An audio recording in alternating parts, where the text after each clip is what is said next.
What is good? Cyrus here, stuck in the middle. Just warming it up on a Thursday, February 10th. Let's warm it up.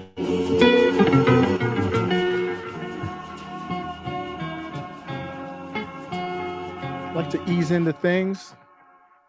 Let the beat drop.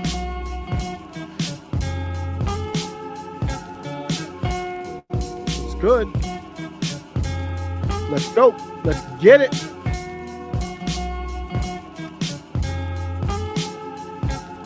This is becoming like my after work chill party.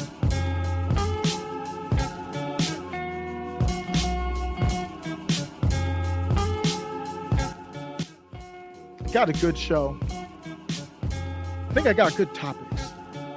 You know, you try hard to say, like, what am I passionate about? What are people going to somewhat care about? Then go from there. Try your best.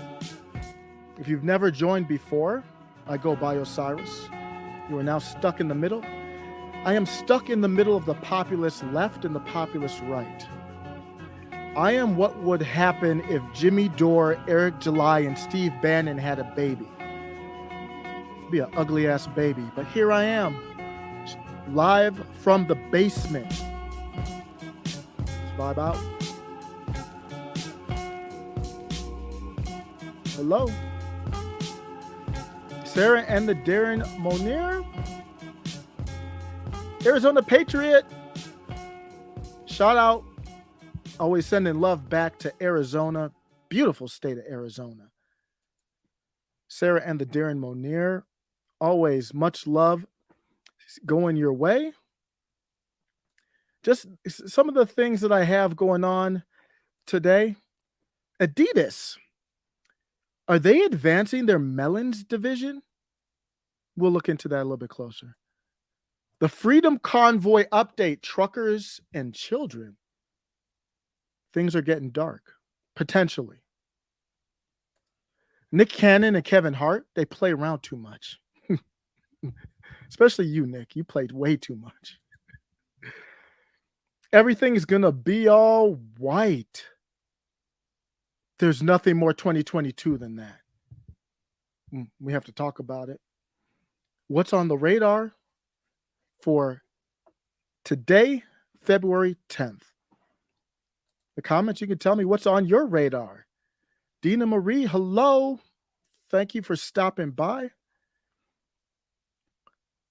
So I want to know what's on your radar as I let you know kind of what's on mine.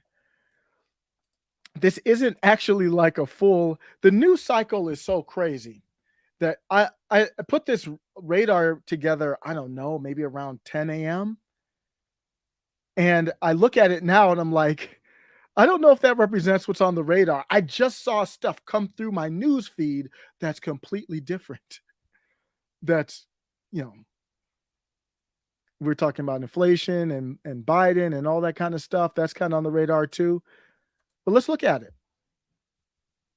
What are we talking about right now? Dems losing.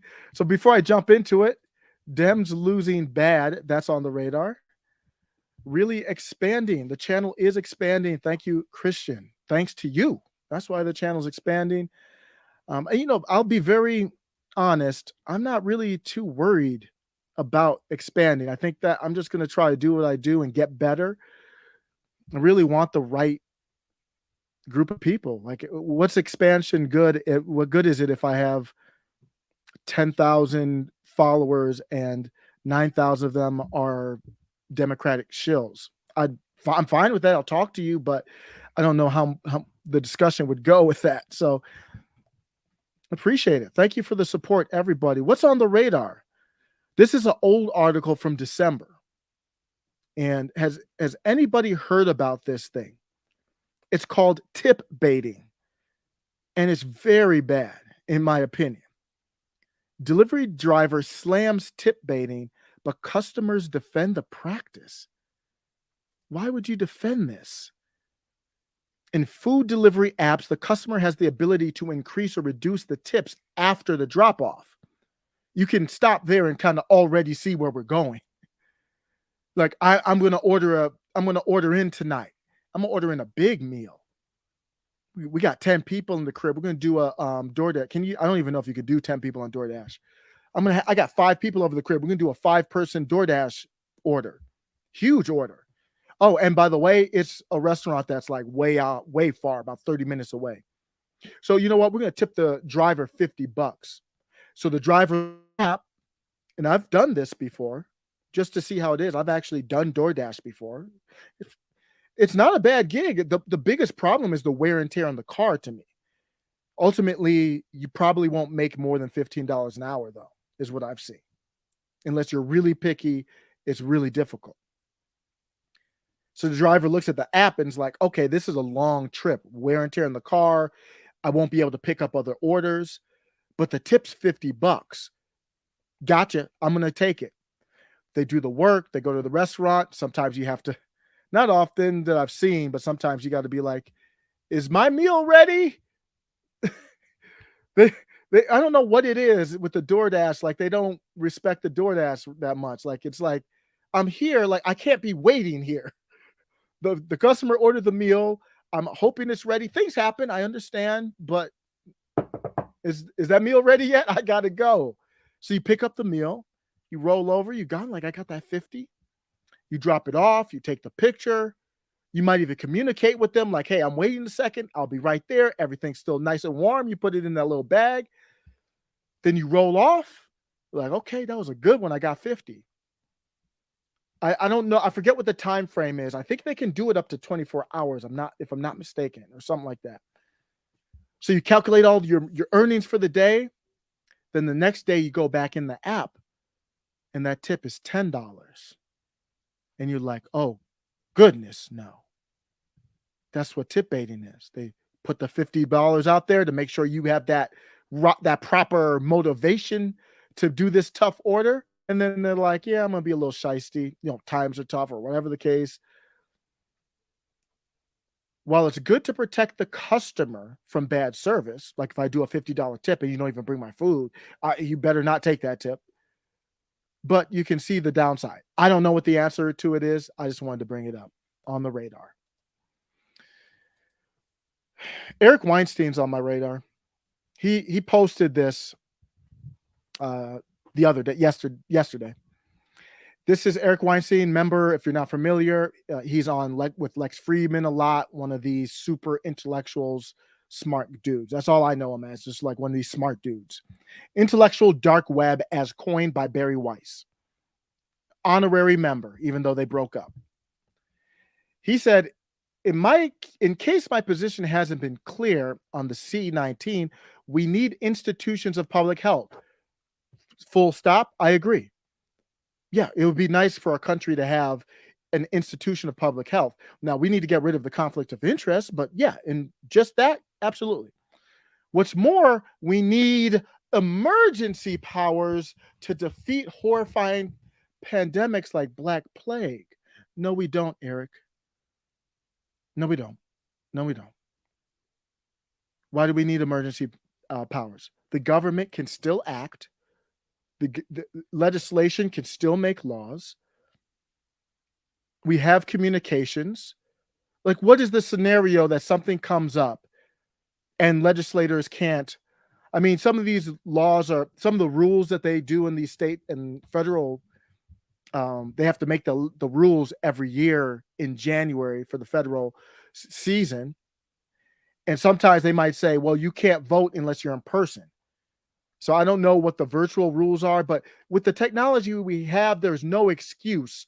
We could do a group text. We could do a Microsoft Teams. We could do a Zoom. I mean, it's not hard. In the case that we are really in a bad scenario and there's no internet, well, may God help us all. At that point, if things are so bad that it is an alien invasion or something that took down the internet and the whole country, God bless us. Emergency orders that's not what we're going to be worried about.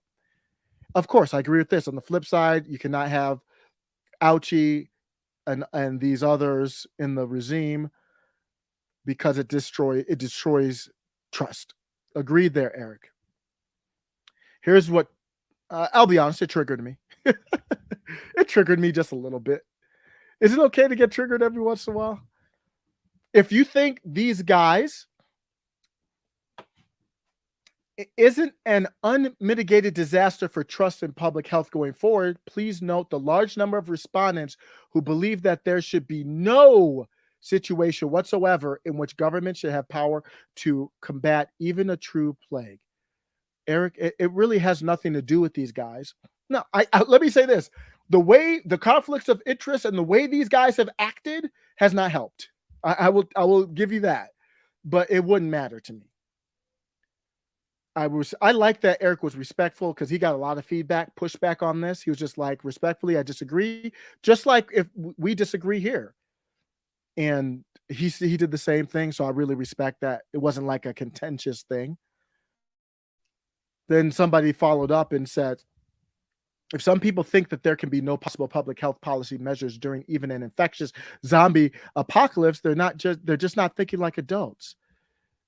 Um, Richard, if there's a zombie apocalypse, we don't need the government. We're hunkered in our house. We're going to have our tools needed to fight it. What do we need the government for? I mean, I want the government to still act and try to do what they do, but we don't need government more. Like, for example, if there's a zombie apocalypse, do you need the government to tell you to stay inside your house? I mean, come on. I'm not Bobo the Clown. I'm not a fool. I'll understand the same. I don't need the government to mandate that or tell me that. So I just had to come up and say the government should never had any power. Well, this is poorly worded.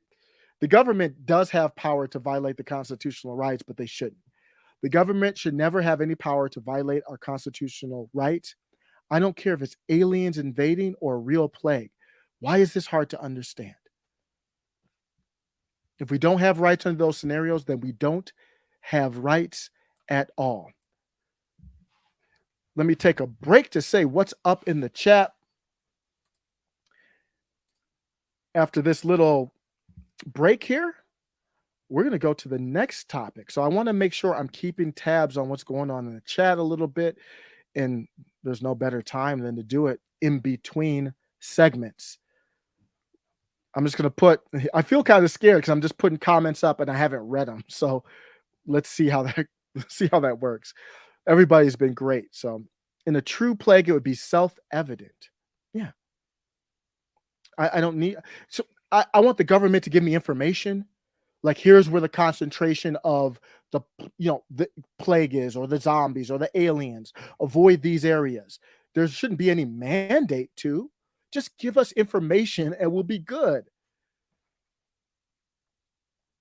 In the event of a true plague, these spineless, lying cowards that we have that represent us, they probably would just abandon ship. They wouldn't even. They're doing executive orders now. I'm talking about, well, not a true plague, but I'm talking about like a zombie or alien invasion. They're doing the emergency orders now because they just want power. Just using it for power. If there was something real that hit the fan, they'd be out. You seen Trudeau? He doesn't want those problems. He's like, I'm out of here. Get the military to handle it. In any event, I'll never trust the government for anymore because of the C-19. It's going to be hard. They're going to have to reconcile what happened with C-19. That's for sure. How did it happen? Why is this happening? How does it never happen again? Yeah. When is the Black Plague going to break out again? There's a cure for that anyway. Thank you, Christian. Mr. X. I would average 2 to 3 deliveries an hour. So you would do the math on it and say, okay, if I do about 2 to 3 deliveries an hour and I got a 5-person order or something huge, or like a Walmart order, those Walmart orders, or some of those off, those different, the grocery store orders, be like, nah, that's not going to be worth it. A $5 tip on a grocery store order or Walmart order. So yeah, that's why they're going to front. Customers know how to play the game. I'm going to throw $100 tip at you and then make it 10 afterwards. Arizona Patriot. If she was replying to somebody, I didn't see that. Mr. X said he used to DoorDash back in 2017 or 18. I think the future of work is the gig economy. I haven't seen anybody put this here, so maybe I'm just out of school talking. But in my head, I envision McDonald's. And McDonald's may have like one permanent worker, then they might have a bunch of robots, and then they might say, "This is a gig opportunity for today. Come on through. You can make 20 bucks an hour." And the register, everything is so simple that you wouldn't need training. You could just go in there, you press a button, you just watch the robots, and that would be the job. That's why that's why I used to be, and I still am in a vacuum for universal health care. Medicare for all. That's why I don't call myself on the right or left, because when you label yourself right, you can't be for some of these things. So that's why I'm in the middle. So I am for that in theory, but with the way the government's been acting, you got to be out of your damn mind. If I said the government should be running some health care, do the universal basic income, cut the check, and get out the way for every citizen. Let's look at the next segment. Is Adidas advancing their melon division? Let me. You might have seen this. I don't know if you all saw this. This is how I found out about it, by some of my favorite people who I follow. Queen Josie of All the Liberty. So I didn't know what happened, and she tweeted, "I see Adidas already got their state-funded crack pipe," and I was like, "That was random." And obviously, I'm like, Adidas must have done something. They must have been wild, and they must have done something. So then I, do a Twitter search. I'm like, what could they have possibly done? I was thinking like some wokeism thing or something like that. Adidas posts this: "We believe the women's melons in all shapes and sizes deserve support and comfort, which is why our new sports bra range contains 43 styles, so everyone can find the right fit for them." So at first, I'm like that. I had nothing to do with me. I mean, my wife might care. I mean, she works out, so yeah, she's really into these sports bras and they got to fit right. I can see that. Explore the new Adidas sports bra collection. And below the tweet, and I blurred it out just to be safe on YouTube. They just showed all the different. They said they were doing different types of sports bras for different um what kahunas or gazungas, and they just said, "Here's all the different type of gazungas that you might encounter out there." And I was like, "Whoa." Like we've seen it before. You watch movies, you see that kind of stuff. I mean, movies, you watch HBO or something, you see it all the time. But I didn't expect that. It was a little much. It was like, okay, Adidas. Now I'm for free speech. I'm not against it. I had no problem with it. Express yourself. If we were in the UK, they do this kind of stuff all the time. They wouldn't care. I'm like, do you? Now, while I was doing the investigation for this segment, it was, looking up, and I was just looking up the different things. I'm educating myself. It would have been funny if my wife would have came in and said, "What the hell are you looking at?" "Oh, it was a Valentine's gift, honey." Uh, no, I sent the tweet to her. I sent the tweet to her, and she was like, "Oh, I like this because I'm like that person." I was like, "Okay, that was." She took that well, just like Catherine did. She was like, "I love it," and hey, it was for women. It's up to women to decide on that. I'm for free speech to express themselves. Adidas, I subbed up, turned on notifications just in case they have any more updates to the story. Now, before I went to the comment sections, I had this in mind. Like, what are the comments going to be? Like, we're not going to treat this like grown adults, are we? We're not. And Tim Young couldn't.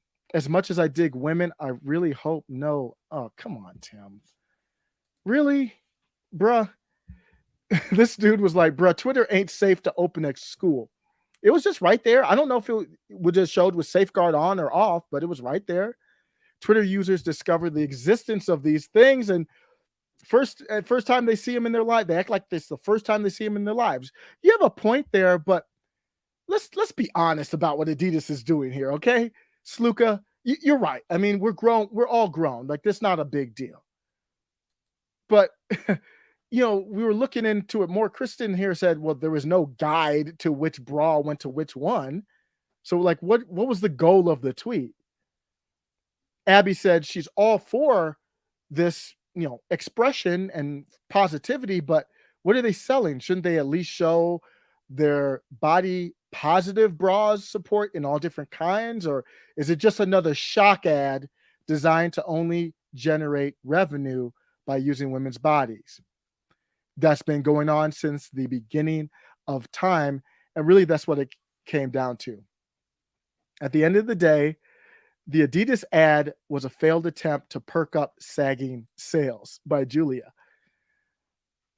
I did not see, this is Meredith, she did not see her exact replica in the picture, and she did not feel that was inclusionary. It felt inequitable.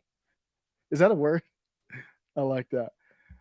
Oh, no. Okay. Jerry said, not sure how I feel about the prostate cancer awareness ad.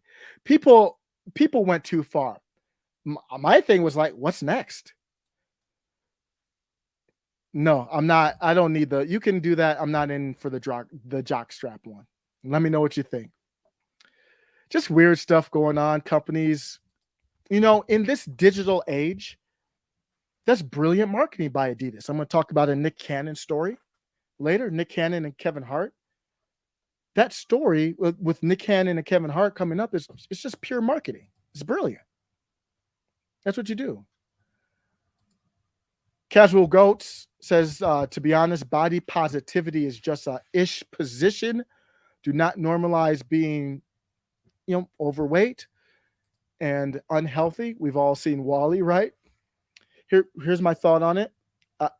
I think I want anyone, no matter how, whatever is the case is, to have confidence, to believe in themselves, to believe they are beautiful. And then we also can say, put down the fork. We should be able to do both. I want you to be confident, want you to feel beautiful, but here are the ramifications of unhealthy habits. And I got to get to the gym. I told my wife, my gym schedule's been messed up.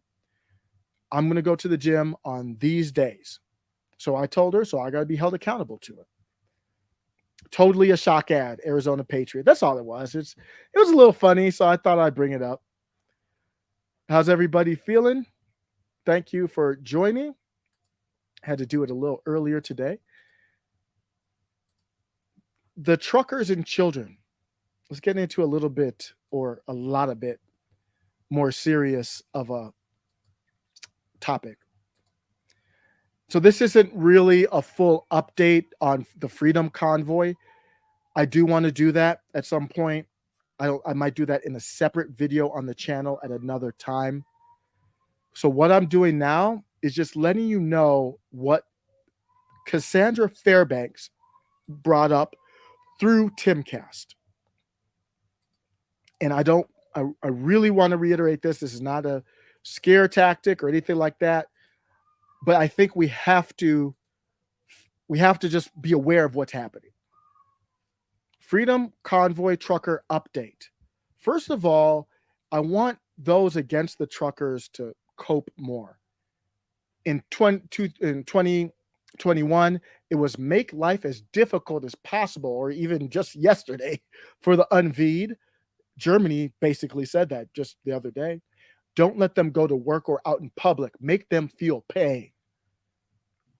And then now libs in February of 2022. Why won't they stop honking? Just more hypocrisy. This is really two segments broken up. First segment's real short.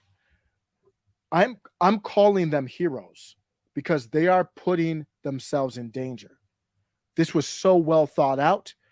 I'm going to touch on that later, just why that might be. This is one of the most well thought out, well done protests in the history of the world that I know of. I don't know every protest, but from what I've read, this is one of the best. This is like playing chess, and the government doesn't have a move right now. And you'll see how desperate they're getting. These people are heroes. But if you look at it, depending on the circles that you may hang in, Some people might look at you and say, well, why, how could you support them? Still deprogramming, right? Trying to get some of that lefty out of me. I grew up in the rap world, it's all leftism. You know what I'm saying? That's Black Pegasus. And the reason why I played that little clip there is because you might be in that world. I still like rap. Most rap really isn't that much independent thinking now. We've got people like Tom McDonald, Bryson Gray. But if you're talking to people who are not open to the idea of freedom or don't care about being labeled, I say the truckers are heroes. And naturally, what do you think their response is going to be? Naturally, their response is these truckers are racist. That's what they'll do.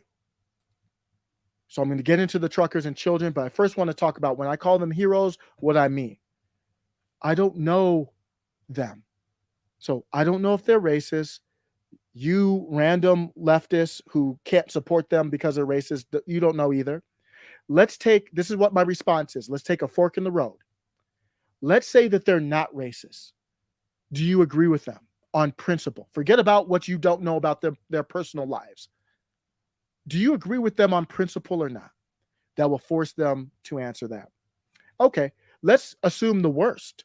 Let's assume that one of the truckers, let's just talk about one trucker. I say they're heroes. I call this trucker a hero, and they're the biggest racist that's ever existed.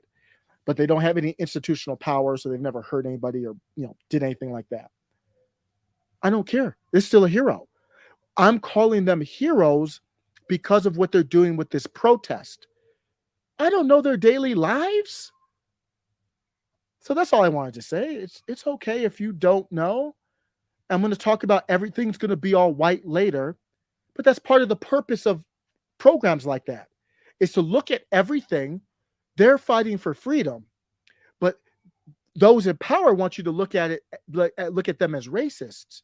So if we can get you to look at everything through the lens of racism, except for us and our power, does critical race theory ever question Billy G? There's a guy out there with the initials BG, and it's got the BG Foundation with his ex-wife. I've never heard CRT question him or any leftists in power. So leftists in power create this, they move this, and they use it to label people. So let's get back into this here. Oh, I still have a couple other things. Trudeau, like they never do that. The Kente clause, they never talk about Pelosi, Schumer. That they never, I mean, Pelosi misspoke. She kind of was like happy that George Floyd died, but I'm just want to say in general, they never questioned Pelosi. Let's get back to the truckers and children. Ottawa police say they have enlisted help of child services. Why is that? Have not ruled out taking truckers' children. This is via Timcast, Cassandra Fairbanks, two of my favorite out there. They're coming together like a Justice League, like a league of superheroes. And when they write, when Tim puts his articles up here, these are neutral articles. These aren't op-eds. Now, maybe he gets into that at some point. I don't know, but it doesn't sound like it. These are not op-eds. And from what I know of Cassandra, which I'm a huge fan of hers, her work, her writing, from what I know of her, it's probably very difficult for her not to put her opinion in these things. But she's been a writer for years. She's just talented. So it's not hard probably, but she has opinions. She hasn't been on Timcast in a while. She should go back. There are currently more than 400 trucks parked throughout the city in protest.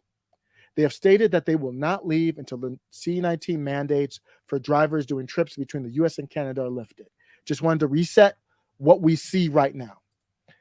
True North News reported that about over 100 of the truckers involved brought their children with them, according to estimates. So I wish them the best. It gets cold at night. But I think what you were seeing is great to, not only stand up as a hero, but for your child to see you stand up as a hero. They're never going to forget that. Do you think that the state is going to be able to indoctrinate these truckers' children? Maybe they might be some of them, but children want to be a rebel. So if you are a rebel, then they might want to go to the state. That's all possible, but I think for the most part, it might be more difficult. So we got to the point where the Canadian police have asked the Child Welfare Agency for advice on how to handle the situation as the city prepares to crack down on the protests. They're trying to figure out what their next move is. They don't want to cave. If they cave, they look weak, they look wrong. And then they basically say, you can, protest and get us to do whatever you want. They don't want to cave. They don't want to reach any agreement. So there's no backpedaling out of it. This is a dangerous situation. The truckers have created a stalemate, and the government is not backpedaling. They don't want to backpedal out of this thing. I think they should take a cue from America. A lot of these governors are just saying, hey, the science has changed. What does that mean? It means your propaganda has changed. The science has been the same the whole time, but that's what they're using to backtrack. The government has not ruled out taking their children away. Think about that. If I was the government, I would say, if I knew people were thinking about this, or the police had talked to child services, like if I was Trudeau, I was like, even if I disagree with the truckers, I would say, I disagree with the truckers, but I'll tell you one thing, we're not taking the children away. That's not true. Even if he said that, I wouldn't believe him, but I would at least say that. Like, how do you leave that hanging out there? They said, we're not at the stage of looking at doing any sort of enforcement activity around that. Notice what they said. We're not at the stage.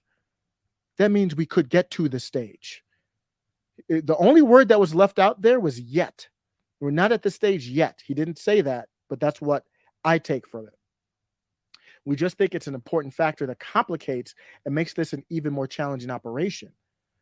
What about the kids would make this more challenging? They're thinking about doing something. That's what. Coming in, pulling them out. When it comes to the media in Canada, the media is government controlled. Rebel News is one of the few that's not. That's a news site that I support. Don't always agree with, but I support. Here's what it looked at. You have to see this. Here's what it looked like when a government journalist for Trudeau's CBC state broadcaster suggested that child welfare should seize the truckers' kids. It goes about as well as you'd think. And keep in mind, over there, the truckers are state media. Did you hear the statement that I said? So that's what I'm curious. So you're saying that my teenagers are threatened for being in Ottawa? Is that what you're telling me? Answer my question. You heard the statement. We've all answered questions. You answer mine. Are my children in danger for the Children's Aid Society? Are my children in danger for being in Ottawa? Well, it sounds, from what my understanding of the Children's Aid Society, and they are my children in danger for being in Ottawa right now? Tell me yes or no. What do you mean by in danger? You tell me. You're coming here trying to say that the fact are that the in Children's Aid Society is getting involved. You got the inside scoop because you guys are the messenger for the devil. You tell me right now, are my kids in danger for being here? Should I send them on the first train out of town? Well, tell me now. It sounds like the Children's Aid Society is saying that. So you're saying that my kids are going to get hurt? I'm not saying anything. I don't. All I'm saying is that they put out the statement, and I'm looking for your reaction. So you're telling me now that I should be getting my kids out of town? Because they're going to get hurt. I'm not telling you he's going to come in here and do what to my kids? What are they going to do? All I did was read because you don't give a shit about nobody. All you care about is your paycheck. You sold your soul a long time ago. You sold your soul a long time ago, and you sold your soul a long time ago. I'm here to. You work for the devil. That's who you work for.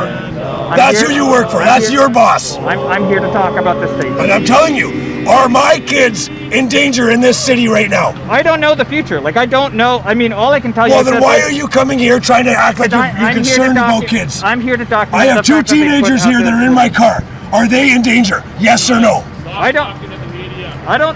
Yes or no? I don't know what the future brings. Go fuck yourself then. I'm telling you. Okay. All right. Are you guys going to air this, or are you going to chop it all up? He got advice, good advice there. He's like, don't talk to the media. And I don't think there's anybody who would blame him for that reaction. This government state-run young man. He looked like a really young reporter. They probably only sent young people in there. There's no veteran reporter that's going to be going in there. Came in there and said, well, what about the government taking your kids? Do we need to take your kids? Are they safe? I don't blame him for being triggered by that. But I don't think he did anything wrong. He handled it well. And then he walked away. Trudeau's government pretty much owns the media. This ties right into the everything. Everything's going to be all white later on. How Trudeau bought the media by handing nearly 600 million. Rebel News does not get this. They choose who gets it, who doesn't. Of course, Rebel News doesn't behave, so they don't get the money. He handed out 600 million directly to select newspapers. The government isn't doing anything new. It's extending control. It had over other mediums to mainstream support. To draw out the cash, they tried to make it look like it appeared to be bipartisan, but it was a liberal-leaning panel that obviously was going to pick the establishment bootlegging press. The truckers have threatened the power of corporate leftists. The cabal right now is very scared. They don't know what to do. They're resorting to military tactics. And for those state-sponsored media reps, for those cops, I back the blue in general. But I don't back all the blue. At some point, if my boss asks me to do something and it goes against my values, I'm out. Here's my badge. I'm going to find something else to do. The government went to the tow truckers to say, hey, can we get these trucks out of here? The tow truckers said, we're not in this. My name's Bennett and we ain't in it. Figure it out. Have a deal with them to work out and say, hey, they're going to help, then we'll help. Other than that, kick rocks. And maybe it was more, I don't know if it was logistically impossible or the government didn't pay them enough. But either way, they said kick rocks. Either way, that says something. The government has power. This has turned into a military-style operation. They're stealing wood from the truckers, y'all. Oh, we can't have cardboard either.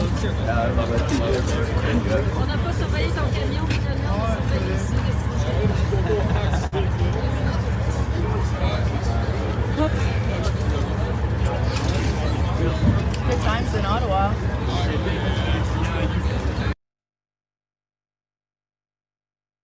They literally were stealing wood from the truckers.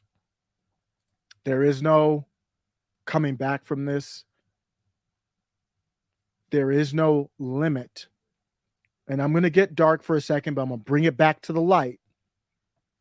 There is nothing, including the worst imaginable crimes you can think of possible, that these maniacs, I'm talking about the state now. There would be people who would enact on the behalf of the state, but my ire has to start with those in power first. Think of the worst crimes possible in your mind. These maniacs would do it to maintain power. There's no limit. There's nothing they wouldn't do. So that's the danger they're in. It's very similar to Star Wars. Star Wars, Revenge of the Sith. If you're not a Star Wars fan, this guy you're looking at is Anakin. Anakin is Darth Vader. He's just a young Darth Vader. He had a lot of the good force in him and turned bad because of hate. It's not different. And I don't mean to make light of it because I'm using the Star Wars, but it's just the analogy to me is just so on point. It's hard to ignore. The scene you're watching right now is the darkest scene in the whole series of Star Wars, in my opinion. And this is from one of the original 3 that a lot of people didn't like. This actually was a good movie, in my opinion. Revenge of the, I think this was called Revenge of the Sith, right? This was a dope movie. But Anakin he was a good boy. Then he turned dark. People had killed his mother and father, and he had suffered pain. And he turned dark, and he led this army back to the Jedi temple, the good guy temple.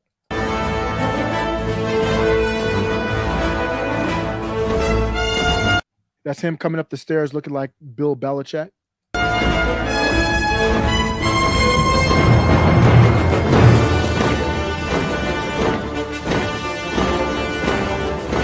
What's he going to do when he gets to the temple?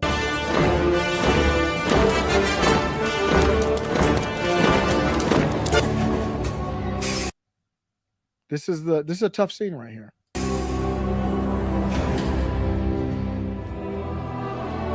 Master Skywalker, there are too many of them. What are we going to do?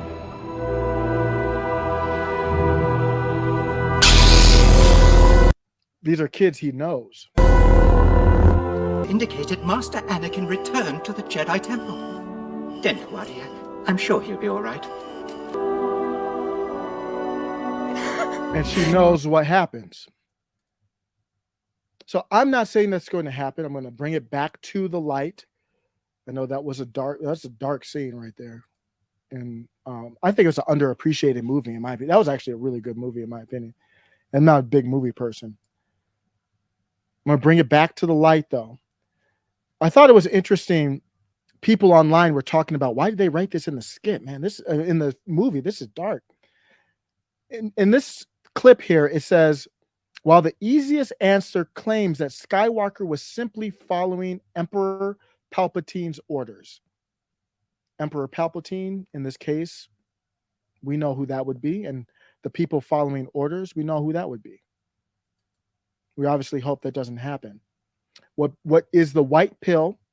And the only reason it hasn't happened yet, in my opinion, is optics, perception. The only reason they haven't gone in there and turned it into the new age T-square, the event that happened overseas in China in '89, hundreds to thousands of protesters killed. The only reason that hasn't happened is because of optics. He wants us to look at him like this. He wants us to look at him like this. All roses and just a lovely, loving person, Mr. Trudeau. He doesn't want us to look at him like that. This is just my opinion. Maybe I'm just turned to the dark of, assuming the worst out of people, but not all people, this person. That's the only reason he hasn't done it. Because if he did, he would look like that. And that wouldn't help him maintain power. How is this truck organization, how is this trucker organized protest doing so well? Some of the people involved, I always thought this, but now I see someone else writing it. So I'm going to just share what they said. They may be helping because they have some knowledge or expertise on how to play this chess game. If we do this, they do that. These truckers are prepared and they're peaceful. That's what I like. That's the number one thing. That's why they have the optics on their side. So here's the white pill moment. I wish them the best. Pray for them and their family, and I hope that they get out safely. I wish that more than even like winning and removing the mandates is that all of them and their families are safe. I wish that more, because we can survive to play another chess game another day, if that's the case. But the white pill in me here is other people. They have led the path for other people to potentially step up. Is there any aspiration where in a moment like this, with all of these weird things taking place worldwide, where maybe you've sat down behind closed doors with your family, with somebody, and have said, Dad, Jordan, why don't you go in there and see if you can be the leader of a great country like Canada and do something about it? Has that conversation ever taken place at this phase of your life? Yes. And? Well, I've thought about a political career at different points throughout my whole life, starting when I was 14. In fact, that's what I thought I would do when I was 14. I worked for a political party in Canada. It was a socialist party, as it turns out, and said what I said back in 2016 when I first stood up and voiced opposition to what the universities were doing and also what my government was doing, was because I could see where that was going. I could see that it was going to generate conflict of all sorts. I knew, for example, that all this pronoun foolishness was going to confuse thousands, particularly of young women, because there's a very large clinical history of that sort of thing happening for 350 years. We're going to have that fight right now. And we're going to make peace, because I don't want to have this fight every day for the rest of my life. And so it's going to be a pain to fight through it, because it's always a pain to fight through a conflict. But if you can fight through it, you can make peace, and then you don't have the conflict. And I really don't like conflict. So I don't like it deferred, because I know what happens if conflict is deferred. You get weaker because you backed off, and the conflict gets more intense because its tentacles grow, in a sense. It's like not paying a utility bill. It's like, for the first month, it's not that big a problem. Jordan Peterson, if you don't know, that's who it is. He is a psychologist, YouTube personality. And in the context of our discussion right now, I consider him a leader. And who knows? I think there's going to be other leaders that step up. Let me know what you think. Going back in the comments, some great comments here. Yeah, it's the trucker protest has been an emotional one. It really has been.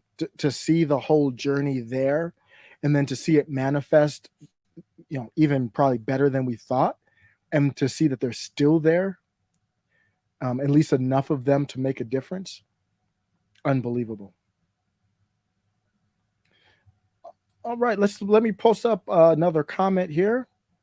Yo, the amazing casual goats. Yo, the amazing world of Gumball made an effing T-Square reference. What a wild show. I did not hear that. I mean, as soon as they said that they were going to stay, that was my first, it's hard to not. I was 12 years old when that happened, and I remember it. I remember it like, I don't remember like all details, but I remember it was a big deal, for sure. Looking at the comments here, do one more comment. I love how the media lies, and that's Hefe. I love how the media lies and tries to portray this as violent. They have to. And the problem in this case is their lies just expose them even more. So that the lies actually backfired, but they had no other choice. Absolutely not surprising at all, and knew it would be the case, while they call straight up violent criminals peaceful. And everybody's seen it. It's all out there for everyone to see. Let's switch gears here to a marketing topic. I mean, that's really all this media propaganda is marketing. Nick Cannon and Kevin Hart, they've been playing pranks on each other. And Kevin Hart sent Nick Cannon a vending machine full of condoms for Valentine's Day. No, he really did. It was these dudes have money. These dudes have serious money, so they can play around. I don't know. I don't know if Nick Cannon has that much money though to play around like this, but hey, if you don't know, Nick Cannon is like a masters of ceremonies type dude. I think he still tries to rap, but he's not very good at that. But he's more of a guy who's gonna like do your awards show or host your show. Kevin Hart, obviously big time comedian. So Kevin Hart, Nick Cannon, they joke around a lot on a regular basis. Hart has delivered a gift to him that he'll never forget. The problem, the reason why he did this is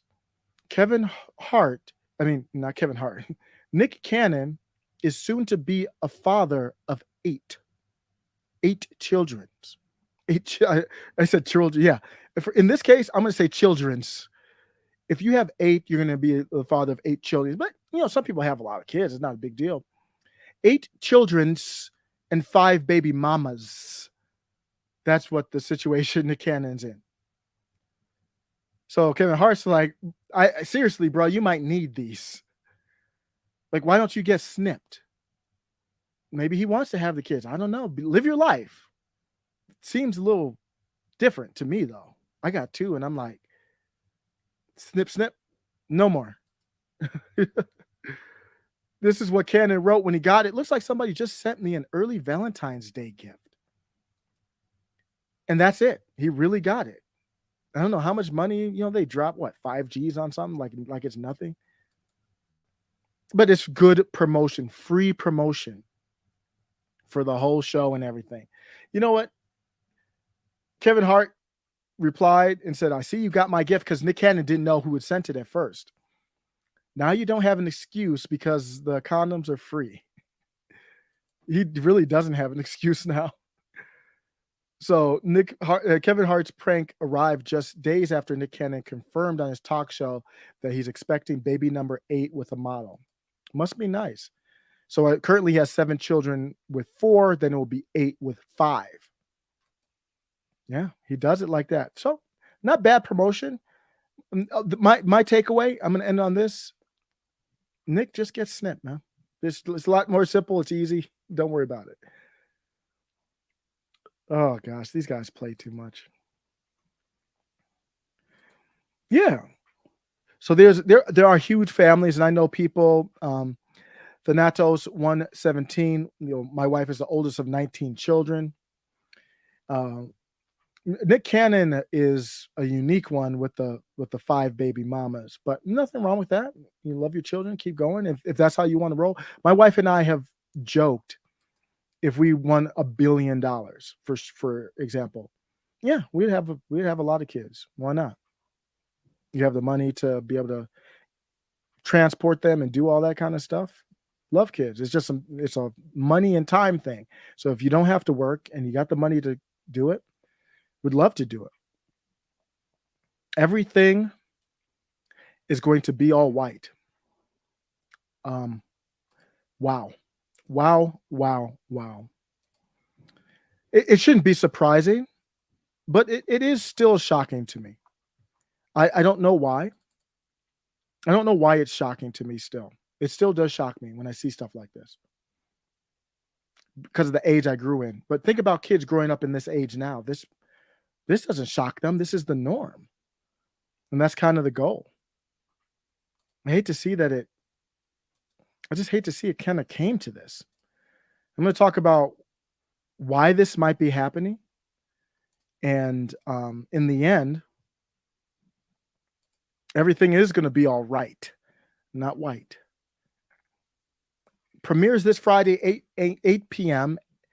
Everything's going to be all white. A deep dive into America's past and present through the experiences of people of color.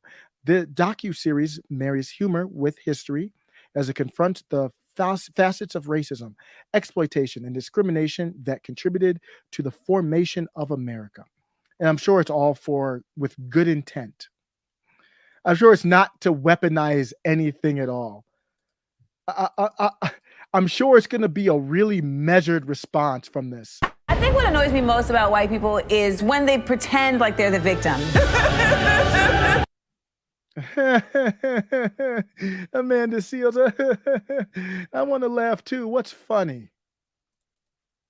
What's also annoying is when they kill us. Oh, that's annoying, isn't it? Yeah. Yep. This is real, everybody.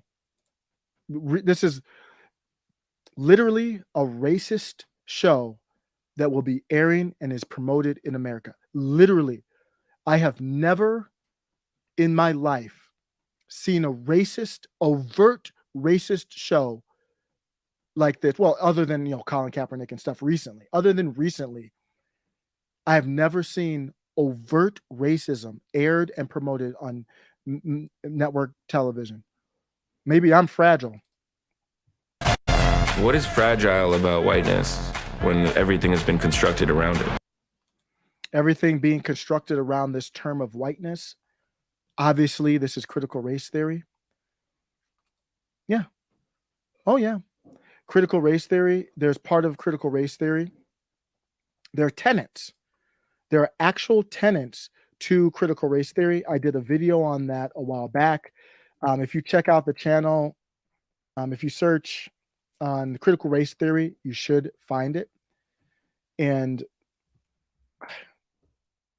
it's literally, so what we're seeing here is promotion of the tenets of critical race theory. That's what this show, at least the promotion to the show, is about or showed. Critical race theory, the tenets, it has different tenets. Here, let me do the tenets real quick. Tenet number 1, race is socially constructed, meaning I could be white because I side with the truckers. No, I'm being dead serious.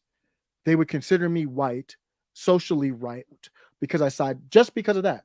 And J6, I don't hate people for J6, even though I don't hate people who had good in their heart and even did bad things during the Black Lives Matter rally. I would be white. Pillar number 2 is America is a regime of white supremacy. That's what you're hearing in the video. Pillar number 3, the voice of color is not to be questioned. We talked about that with Brian Flores.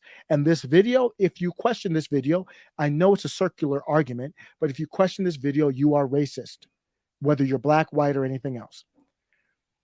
Differential racialization. So there's this is like a PhD type stuff. Differential racialization. I'll show you from the trailer what that is. Every part of who I am has been distorted or criminalized. It's the view that it's basically the fancy term for stereotypes, that people have been stereotyped, which there's truth to that. But of course, critical theory has to take it to a radical place. Intersectionality, I talk about a lot. If you have more than one identity, those intersect. The more intersections you have, the stronger your voice of color is. And then interest conversion, I've talked about interest conversion a lot, is they believe that no action happens unless you force the government to do something or businesses to do something, just like Brian Flores.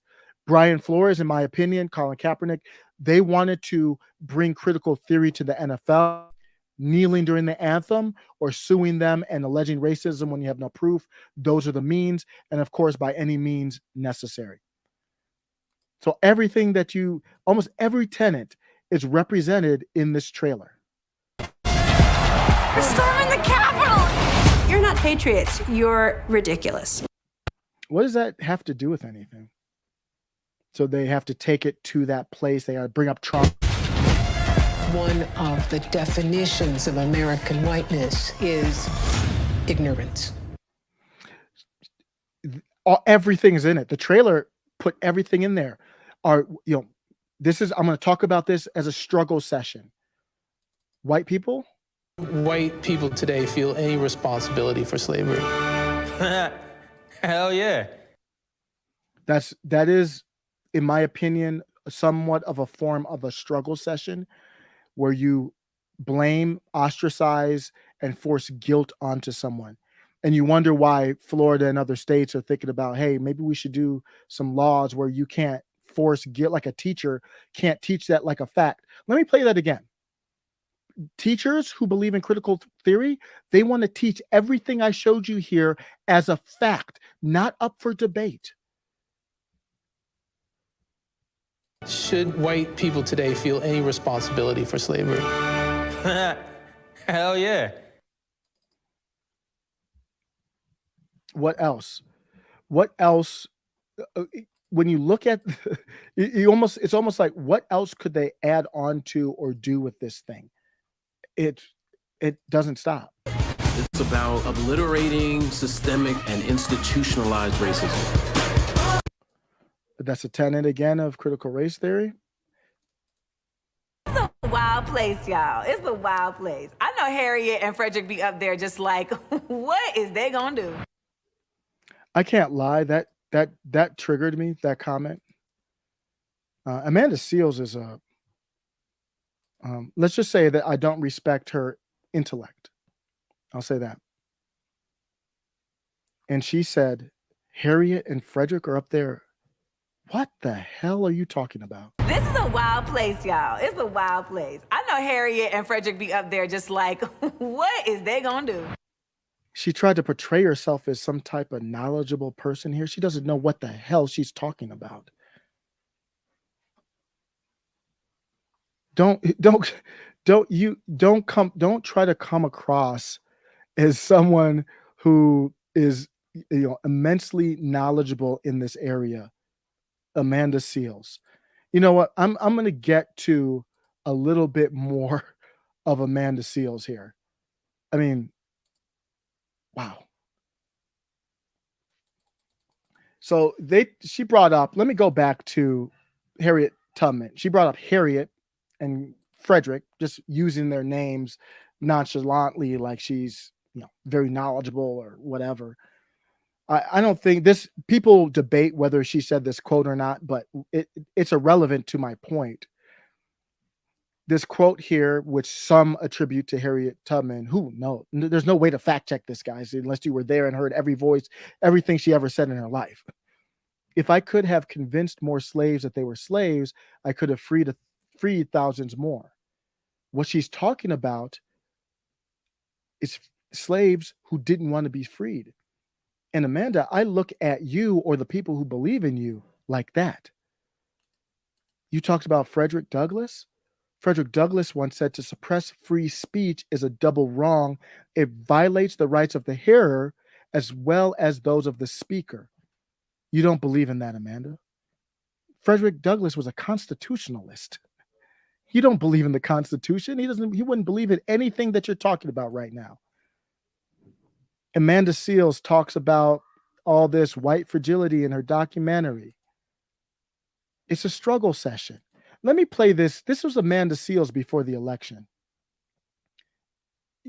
She literally told you, don't think. Oh, she is one of those entertainers that makes it a point to not just simply be an entertainer, but let me use my voice to speak for black people. Yet all too often, these black celebrities that want to use their voice on behalf of black people consistently undermine that which black people actually need by way of politics, legislation, and policies. But speaking of policy is something that Amanda Seals is not interested in when it comes to voting for the president of the United States. She's not interested in policy. She's not interested in legislation.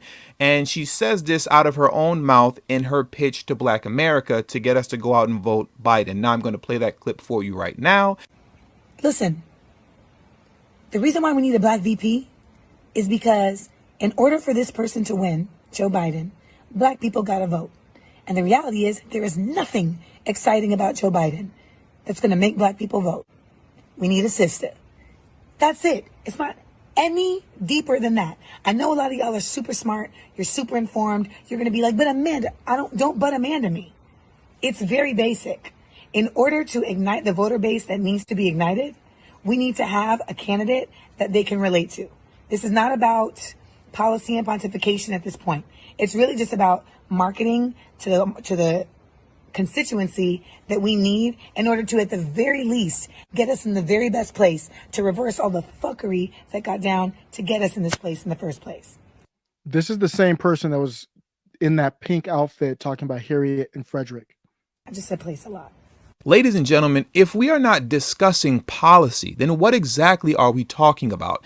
And look at the way in which she made it a point to dismiss policy. She made it a point to use the term pontificating over policy. Most times when you hear people use that word pontificating in that manner, where you hear her saying, now is not the time for us to be sitting here pontificating over policy, she's disrespecting you. She's slapping you in the face. Now is not the time for you Negroes to want to sit around and pretend and act like you're smart, trying to talk about legislation and policy. You know you're too stupid for that. Just shut up and vote Democrat. That's what she's telling you when she's sitting here saying, now is not the time to pontificate over policy. Stop trying to be smart, you stupid Negroes, and just shut up and vote. If we are not talking about policy, and if that's not the basis upon which we are voting on, then what exactly are we talking about?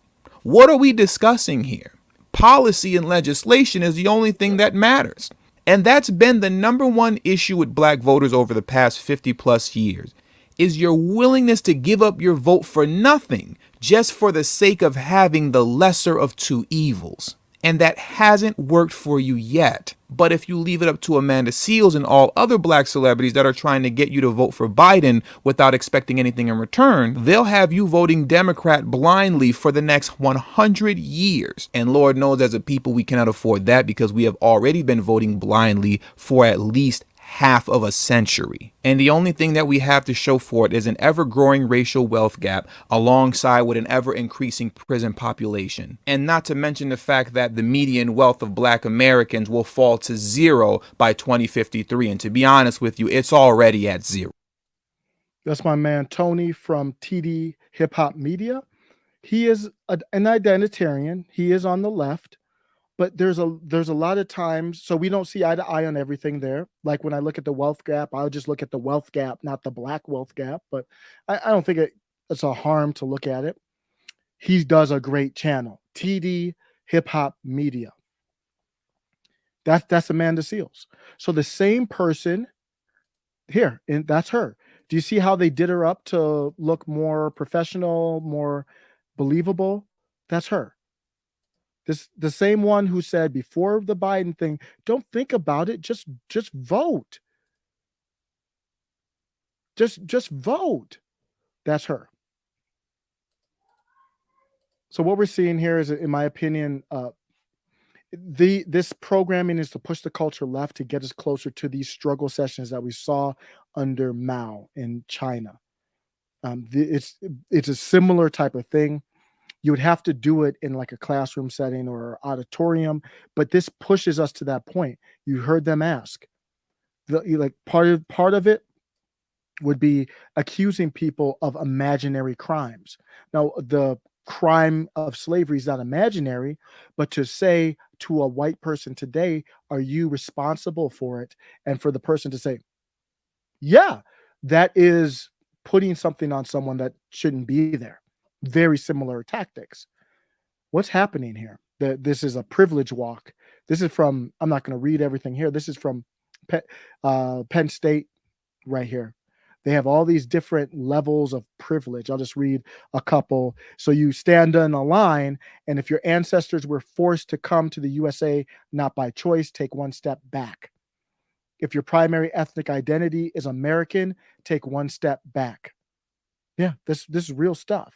So the further back you go, then that's the more oppressed you are. They've done this in schools. This is part of the reason why parents are getting angry. This is Billy G and she. They have a relationship. Why am I bringing them up? The other day, NPR did an article that's right in the same vein as everything's going to be all white. Some white people may choose yellow because it feels neutral, but some academics, this is emojis we're talking about, opting out of signals a lack of awareness about white privilege. So they're saying if you use the yellow emoji, you are unaware of your white privilege, akin to a society associating whiteness with being raceless. This is NPR, media, Showtime, owned by Viacom CBS. And I want to talk about Billy G, his control. How do I connect this to China? Billy G is one of the reasons. NPR, this was years ago, I believe, they ran an article. And the article was talking about how to help low-income families find housing. Sounds great, right? When you look at the article closer, you'll notice that every quoted expert is connected to the Billy G Foundation, which helps fund the project. It was basically an infomercial for Billy G. If you're really paying attention, at the end of the article, there was an editor's note which revealed that NPR itself receives funding from Billy G. NPR's funding from G was not a factor in why or how we did that story. That was awkward to have to say that. I don't believe you. While the Billy G Foundation fosters an air of openness about itself, there is actually precious little public information about what happens to the money from each grant. So they say, I'm now a philanthropist. I'm not a business guy anymore. To hell, you're not. You're even more of one. When you look at it, you can't track like all the money. We know some of the money because we know that some of the money went to media companies like Viacom. Viacom owns Showtime. Showtime's doing the everything's going to be all white. Billy G, we saw the connections with NPR. NPR is doing the yellow emoji. You're not socially aware of your racism. It all ties together. In this case, they tracked 6 million, but they're saying we can't track everything. It's hard to track this.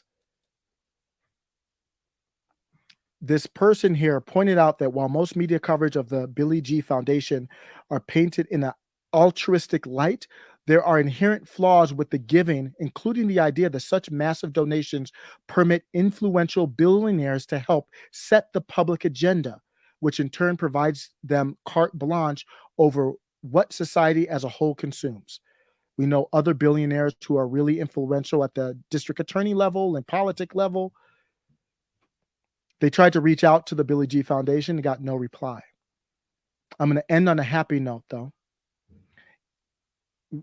We've been infiltrated, in my opinion, by China, and we're not in a good place when you start seeing overt racism on TV that never questions the power structure, like real power structure, like Nancy Pelosi and Joe Biden and others. Never.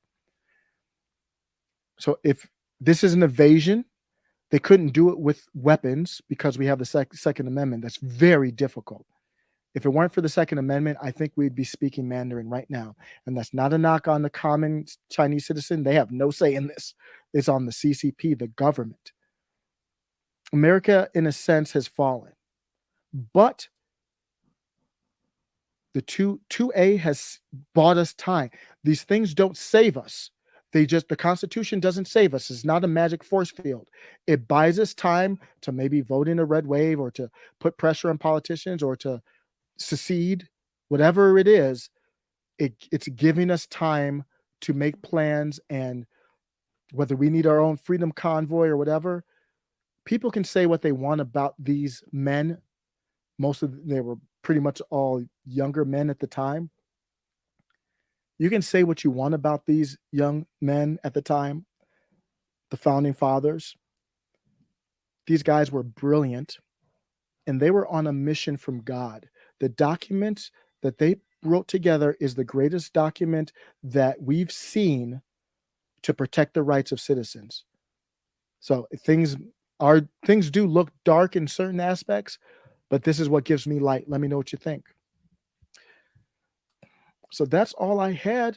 I have not looked at the comments, so I apologize. Second Amendment is the first falls. Casual Goats, my school is pretty woke. Diversity posters and social distancing signs. There's a poster of a Muslim girl with the American flag. Hijab, absolute double-think lunacy. That's an interesting one. Yeah. I'm all for diversity. But, it's funny. I'm going to have to be out here because I'm actually late to walk the dog. It's funny. Diversity never seems to, it includes a lot of things. It doesn't seem to include conservative ideology. Like when somebody says diversity, it doesn't seem to include, people who are libertarians. Why is that? It's interesting that diversity doesn't include, like you never see Black History Month. Let's highlight Candace Owens. That's not what I want to do, but if you're going to highlight Black people, Black History Month, a guy who grinded on YouTube for over a decade, let's highlight a great role model, a great businessman, very smart philosopher, Eric July. Never seen that. So I'm all for real diversity, but just not what they call diversity. So I'm running late. I'm going to be out. Thank you, everybody, for watching, and take care.